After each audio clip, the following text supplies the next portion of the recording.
Muy buenos días, bienvenido a su espacio Panorama Social Iberoamericano, que se transmite por este canal internacional de televisión 24 Horas Noticias, un canal para gente como usted. En sus programas cotidianos, en ediciones en español, dirigidos a Estados Unidos, el Caribe y Europa Occidental. Vamos a hacer un breve análisis de cómo se apertura el año 2025 y las perspectivas que tiene Venezuela en el marco de la revolución bolivariana del siglo XXI. Concluyó el año 2024 con una cantidad de sucesos que estremecieron la opinión pública, de corrupción y de eventos que realmente distrajeron de alguna manera la opinión pública, entre ellos el caso del Esequibo. Y toda una suerte de hechos que, reunidos todos, evidenciaron que el 2024 fue un año de muy pocos avances en materia económica, en materia social, en materia de los servicios públicos, en materia de prestación de las acciones que el Estado debe tomar para mantener y satisfacer el estado del bienestar de los venezolanos. Se apertura el año 2025 luego de superar un evento como fue la juramentación del reelecto presidente de la República este 10 de enero en el marco de lo establecido por la Constitución Nacional. Oímos el largo discurso del presidente sobre las perspectivas, las promesas y los proyectos que de alguna manera son los mismos que venimos oyendo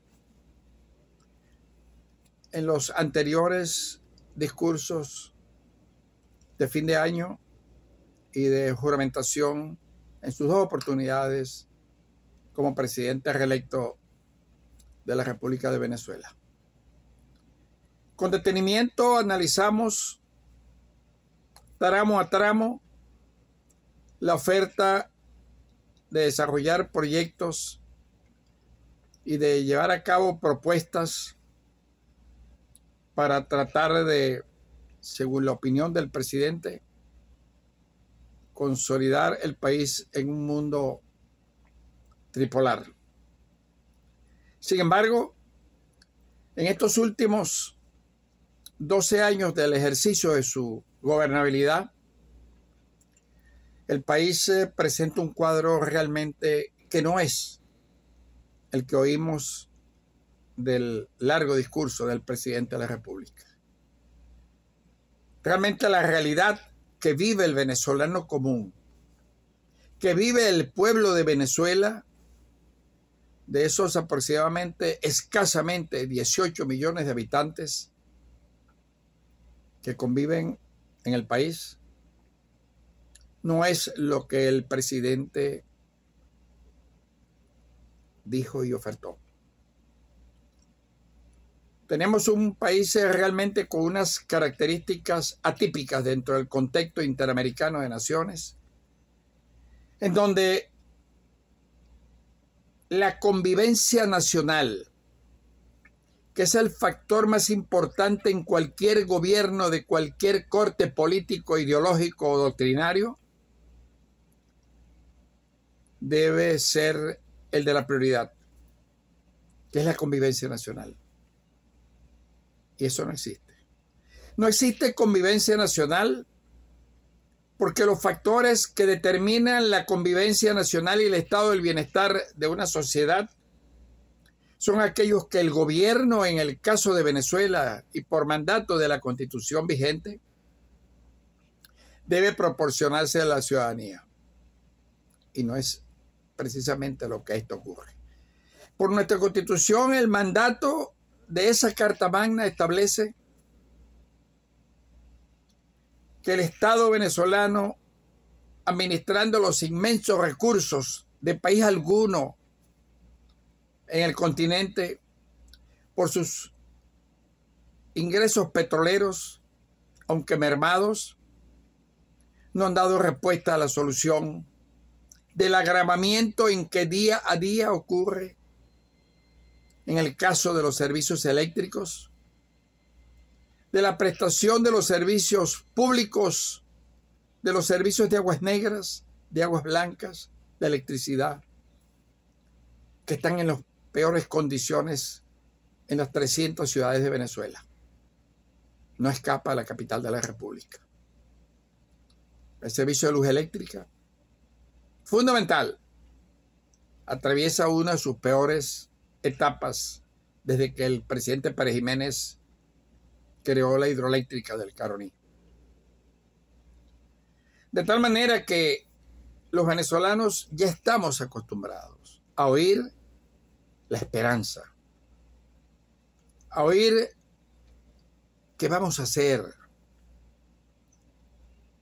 que vamos a trabajar para lograr lo que no hemos venido logrando, y que los fundamentos del Estado Nacional no se cumplen, sobre los cuales está propuesta la conducción del aparato político del Estado. En el discurso del presidente de la República oímos siempre la palabra vamos a hacer, tenemos la esperanza, y así lo estamos oyendo desde el 13 de abril del 2013, que se juramentó como el primer periodo de su gobierno. A pesar de tener toda unos factores políticos que le son adversos, y que muchos de ellos, la gran mayoría, han venido coexistiendo con el Estado, tampoco ha respondido el Ejecutivo, que es el que dirige las políticas públicas y hace que se cumplan las políticas públicas y la ley de presupuesto. Presupuesto que está previsto para el 2025 de 22.300 millones de dólares americanos. Esperemos que no tengan el destino de los anteriores, la malversación, la corrupción, la ineficiencia y el no llegar a esos recursos a cumplir los elementos que debe superarse con ese dinero. En este 2025, un hecho importante oímos del presidente de la República, que es que va a convocar una comisión mixta para abordar la reforma constitucional, que se va a debatir en la Asamblea Nacional, que prácticamente en este último año, que es el 5º año, feneció, y que por lo tanto carece de legitimidad para debatir un problema tan álgido, tan importante y tan grave como es tocar una reforma constitucional, según el presidente, para adecuarla al país actual. El problema de Venezuela, y lo hemos venido viendo en los últimos 224 años de vida republicana, no es constitucional. Hemos tenido unas 14 o 15 asambleas constituyentes. Hemos tenido 25 constituciones, unas 17 reformas, estatutos electorales, constituciones primarias fundamentales emanadas de asambleas constituyentes, y no se ha resuelto el problema de la gobernabilidad de Venezuela. El problema de la gobernabilidad de Venezuela está cifrado en la honradez, en la eficiencia y la eficacia con que se apliquen los recursos financieros, que hasta esta fecha y desde 1958 alcanza la suma de 1.994.000 millones de dólares. El país está arruinado, el pueblo lleno de necesidades, no hay fuentes de trabajo, no funcionan los servicios públicos. Recientemente oímos un corto del doctor Arturo Urgel Pietri, que podíamos decir entonces, hemos fracasado como sociedad, como dice él. ¿O es que han llegado los peores y los menos formados hombres a la gobernabilidad del país, porque sería delictual, si lo vemos desde el plano de vista constitucional, es un delito colocar en puestos públicos a quien no tienen las condiciones para ejercer el cargo.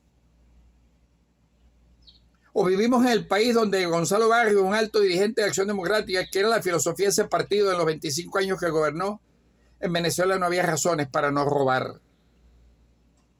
O el país de Rómulo Betancourt, donde dijo, para instaurar la democracia de los 40 años que se sucumbió en un mar de corruptelas el año 98 y le dio paso a la llamada Revolución Bolivariana, maten primero y averigüen después.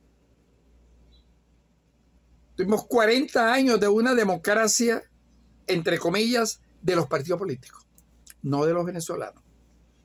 Donde había una democracia representativa donde se utilizó al pueblo para llevarlo a votar, más no a elegir. Porque quienes ocupaban los cargos de libre elección y administrativos eran nombrados por las cúpulas de los partidos políticos y así sigue siendo ahora. Una rotación en esta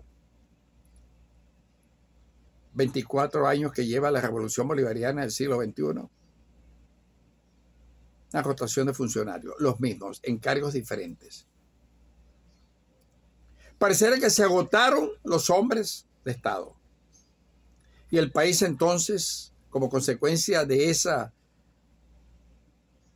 no morbilidad política, tiene las peores condiciones en que se encuentra actualmente.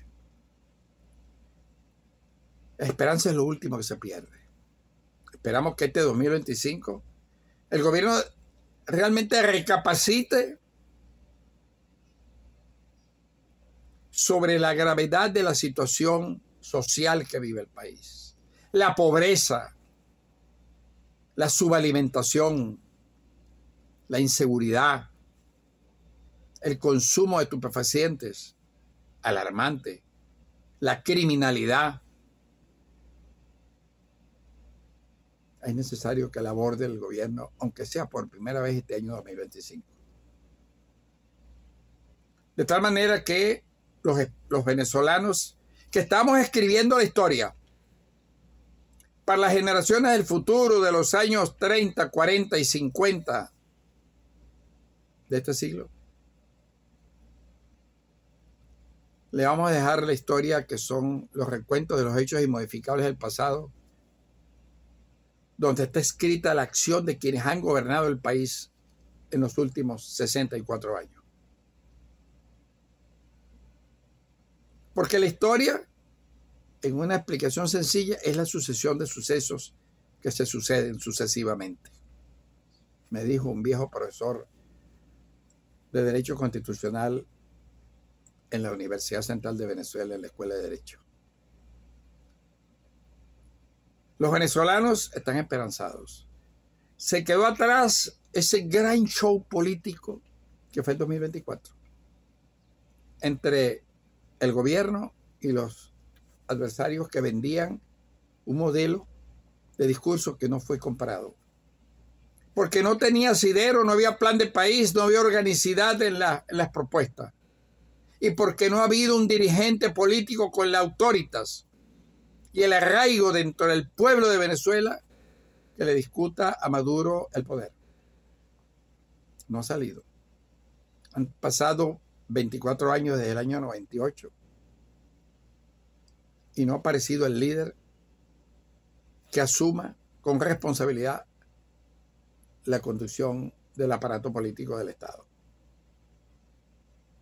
Los líderes no aparecen. Oí que recientemente comentaristas de la campaña electoral de María Corina Machado, cuando propusieron como última instancia, no salido de la voluntad popular, el candidato Edmundo González, apareció el líder. Los líderes no aparecen. Los líderes se forman en la lucha política, sobre todo en estos pueblos iberoamericanos, de una raza compleja, de una conducta compleja, de bajos niveles de educación, de bajos niveles de salud pública, mental, espiritual y biológica.